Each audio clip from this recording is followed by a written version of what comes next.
Congrats, you guys actually made it to part 3 of this video. Not a lot of you guys did, seeing as the views went from 8 to probably like 5 to probably now like 2 or something like that. So there's probably only going to be about one more part left of the series, but if you made it this far, you're an absolute legend, and I commend you for that. That said, enjoy the video. Hey Ross, sauce it up.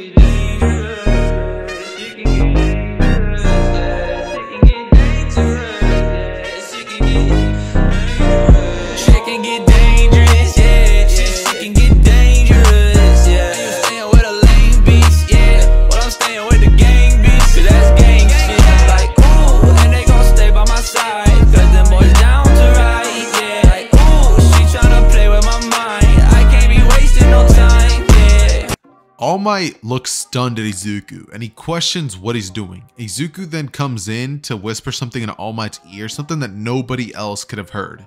And he tells All Might that essentially he's gonna let All Might beat him. Like just act as if it was all fake and just like beat me.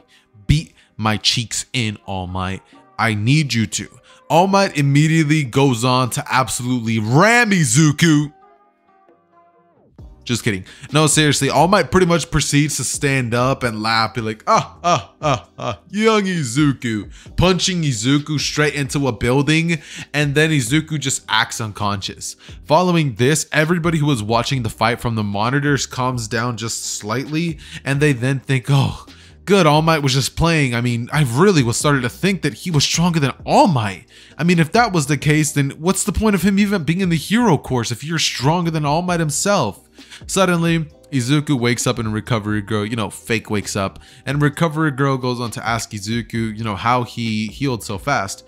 Izuku says healed. He then chuckles and says he was never hurt in the first place, as All Might walks in with his weak form and goes on to explain everything to Izuku, essentially telling him that yeah, he was absolutely right about him getting weaker, saying that the reason for that is because he got injured, that potentially if he was at his prime and 100% healthy, he probably could have put a better fight up against Izuku, but they'll never get to see how that would go down.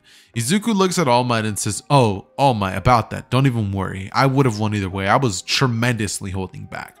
All Might looks at Izuku and is like, what do you mean? And Izuku looks at him dead in the eyes and goes, I could blow this planet up, All Might. I was really holding back.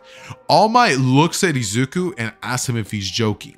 And Izuku holds one hand out to the sky, right? Like out the window, and shoots a ki blast so powerful that it literally goes on to just like explode a far away like meteor, and just bam, like the entire like sky just lights up, and everybody sees that and they're like, what was that? And Izuku looks back to All Might and he's like, all right, noted. From here, Izuku then goes on to look towards the direction of All Might and tell him that, if it's really that bad, he can actually have him healed by some friends of his. All Might looks at Izuku and asks him what he's talking about, and Izuku tells All Might to hold on to his hand. All Might does so, and suddenly Izuku would go on to say, Kai Kai, as suddenly he teleports himself and All Might to the planet of the Kais, with both of them just looking at the direction of him and asking him, what he's doing there. Izuku looks at them and goes on to say that basically this is his friend from Earth, he's a very powerful man, and that he has this bad injury. He lifts up his shirt and immediately they're like, oh yeah, that's true, let's fix that up for you. Suddenly they put their magic, they begin to heal All Might, and suddenly All Might feels reinvigorated. All Might feels fully healthy again, and All Might looks to Izuku and asks him like how he could ever repay him.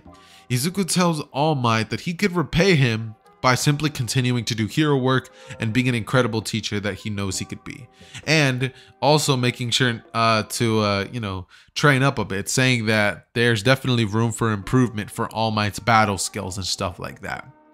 As he then thanks the Kais and holds onto All Might's back as he then puts his hand to his head and goes, Kai Kai. And suddenly we basically have Izuku teleporting back to where they were, with Recovery Girl asking, what that was.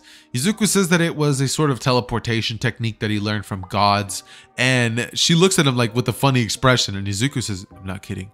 Suddenly he walks out and All Might goes on to explain that he got fully healed.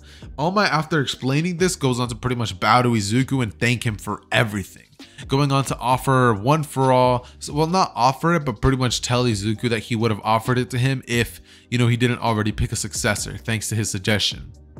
And, you know, Izuku looks at him and says, oh, right. Yeah, you already offered it to me, All Might, remember? And All Might is like, right, Midoriya, if you change your mind, I definitely could have. Izuku says, don't worry about it, All Might. Remember, just keep being the great hero I know you are. And protect the community, right? All Might smiles and just thinks about how great Izuku is, and the dude just comes back to class. You know, they have about 1 week's worth of worthless things. I mean, there's really nothing to go over. It's nothing special, nothing really incredible. I mean, Izuku's practically just chilling. Let's see. So there's really nothing going on, if I'm being quite honest with you guys. I mean, we pretty much just have Izuku in class, you know, getting to know his teammates, until eventually the day would come, however, with the incident that Ida was able to be like, guys, it's just news reporters, right? And he floats into the air. That happens. He's appointed a class rep, and suddenly we find ourselves on the day of the actual Usj Villain Attack. Now, obviously, the Usj Villain Attack isn't exactly going to be the greatest thing in the world in this story, just because, remember, Izuku has powers comparable to that of, like, Buu levels of power. It's incredible. So, Izuku pretty much goes towards the direction of where the, and by Buu levels of power, I don't mean like Majin Buu, I mean like the lower tiers, like say like Super Saiyan 2 Goku, yeah, something like that. He'd be like that strong, not Super Saiyan 3 or actual Mystic Gohan or even Vegito, right? More like Super Saiyan 2 Goku in his Mystic form, because, you know, he hasn't had a reason to be pushed that far quite yet, and he still hasn't learned God Ki because he hasn't met Champa or any of that stuff. But all will come in due time. Trust the process, boys. Trust the process. Anyways, though, so basically what ends up happening is we essentially have 13 going over all of the rules of the USJ and explaining that quirks can be very useful, but they can also be very detrimental to yourself and your surroundings. So be careful and make sure to be responsible with your quirks. After this, she basically just goes on to tell the class to essentially get into groups, and as she's doing this, a strange purple mist would pretty much pop up in the USJ. And how do I explain this? The purple mist pretty much pops up into the USJ and goes on to be like, sorry, we weren't invited, heroes, but we decided to crash the party. As suddenly in an instant, like multiple villains began to pop up all over the USJ, and Kurogiri just teleports everyone away. As, you know, we then see Bakugo and Kirishima jump into Kurogiri and get warped away to their original areas, as well as Izuku would.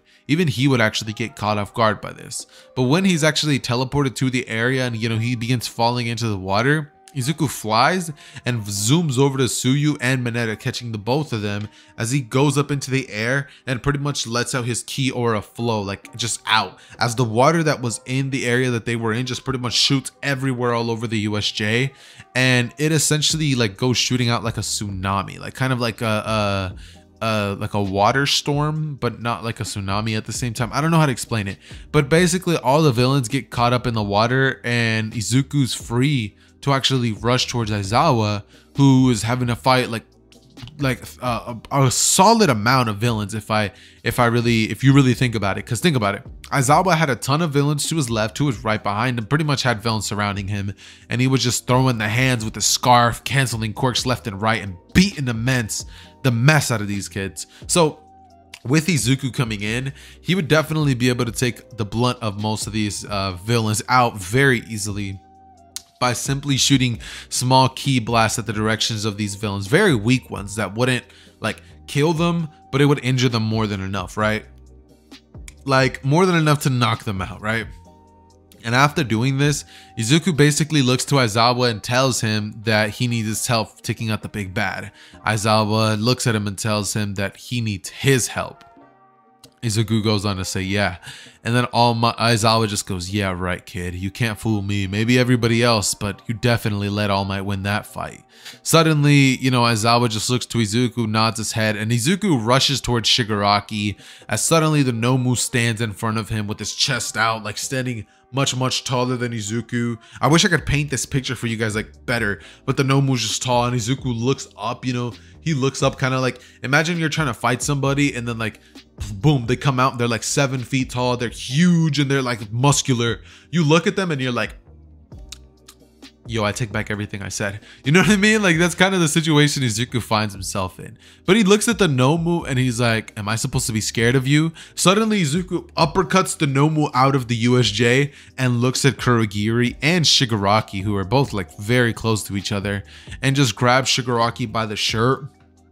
As Shigaraki tries to pretty much decay Izuku, but Izuku grabs Shigaraki by the arms, like the wrists, and just crushes in. So Shigaraki's unable to move his hand. He then goes on to grab Shigaraki's arms and bam, just snap him like a little twig, and then tells Shigaraki that if he enjoys being a villain and causing harm to others, then maybe he'll enjoy harm being caused to him.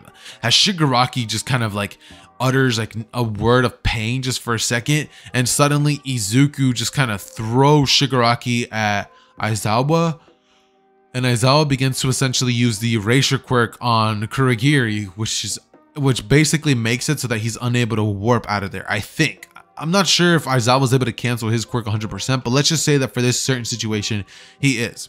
This means that Shigaraki and Kurogiri would actually be captured way earlier than they would be in the original, and essentially this actually would leave room for more of the other threats to be handled easier. But since the USJ is pretty much only really the Shigaraki, the Nomu, and Kurogiri as the big three threats, since that's pretty much been taken care of, I don't see any reason for us to stay on the USJ arc. So we're kind of just going to be jumping into the actual sports festival arc, which I think we're probably going to be able to get through in the next 5 minutes. Maybe not, but we'll see how time goes. There's probably going to be one more, if not two more parts after this, because this one's going to be a 15-minute video, just because your boy has been busy lately, so these videos have been cut down a little bit, but it's all good, right? You guys still get entertained, so should be fine. And if you're watching this in the movie version, definitely make sure to go down below and comment hashtag movie or something like this, or hashtag or if you're a new sub, comment hashtag new sub or something like that, right? Just to let me know.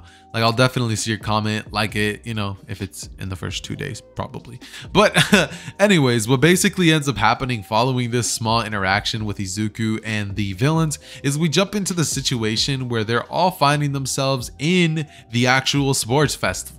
Obviously, they come out from the tunnel dressed up in their dope like little sports festival outfits, and they look up to just stare at everybody who's cheering, and you know, Midnight's like, "Are you ready?" You know, everybody's getting hype, and Izuku just smiling, thinking about the prospect of taking part in this USJ event, that it's incredible and how much fun it's probably going to be to take place in these events. So basically, Izuku gets called up to make the speech. He does so, and eventually they get into the race portion of the video, which I'm not even going to bother going over because I'm pretty sure you guys already know who's going to win. Obviously Mineta, right? No, seriously, Deku's going to win. And as for the cavalry battles, I don't cover them because I just think they're really boring.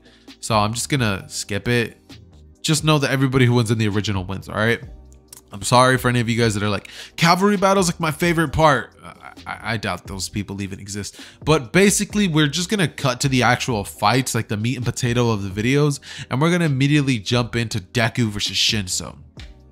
Now, Deku versus Shinso is going to be kind of interesting, because obviously we know that Deku has done a lot of ki training, a lot of mental training, a lot of just meditation with the Kais. So he's very in tune with his mind and body. So I don't see Izuku personally actually being caught up in a trick like Shinso's mind control. I mean, there's definitely a possibility, but I genuinely feel as though, just due to the fact that we were able to see that Vegeta was able to kind of combat the mind control that Babidi was trying to pretty much put him under, kind of gives me the feeling that Izuku, if he was to, you know, have enough resolve and, you know, flare his power up high enough, that Shinso wouldn't be able to actually take over Deku's mind. So I'm just going to be going under that assumption and saying that instead of Shinso being able to actually defeat Izuku with his mind control, I'm going to actually be saying that Shinso's unable to, just because of the simple fact that Izuku's too in tune with his mind, body, and, you know, connection, and the fact that Izuku's just so overpowered that it would take a greater finesse and control over his quirk to actually work on Izuku. That said, Izuku gets away with the win here after he's able to dodge that, and Shinso's like, what? But suddenly he just gets hit in the gut and just all of his like life just drains out of Shinso's eyes as he falls and just gets completely knocked unconscious like a beta male, right? Suddenly, Izuku finds himself in the ring fighting against Todoroki, and you know, Todoroki looks at Izuku and tells him that he's gonna defeat him with nothing but half of his power. Izuku, hearing this, is like, are you hearing yourself? Todoroki's like, I am, and I'm gonna do it, you know what I mean? Like, he immediately tries to shoot ice geysers at the direction of Deku, and Deku just kind of laughs. Like, could you imagine if you're way stronger than somebody, right? Like let's say, let me put this into perspective, right? Let's say your little brother thinks he can beat you, but with one arm. Could you imagine how funny that would be? Like, they come up to you and genuinely believe that they can beat you up with one arm. That's how funny Izuku finds it. So when he sees this from Todoroki, he's like, that's cute. And he is immediately able to pretty much just dust on Todoroki. It's not even a contest how easy Izuku was able to defeat him. Suddenly, we jump into the battle between the kid that actually has the power of One for All and Izuku. And since this kid was also quirkless like Deku, I'm going to be saying that I'm gonna be saying he had better control of One for All, so you know, he was a bit more fit. So instead, he's gonna have a good control over 20% of One for All, and that's why Bakugo loses to this kid, because you know, he actually has the main character's power. But anyways, pushing that aside, we basically get into the final battle, which is essentially just this random like OC character that I made up that is essentially just gonna be facing off against Izuku. They look at each other in the ring, and immediately Midnight goes, Hajime! As suddenly, both of them begin rushing towards each other's direction, and Izuku's able to end this all in one fell swoop, landing a consistent 50 blows on this kid before he even registered it, as he falls anime style, and then Midnight says, the winner, Izuku Midoriya!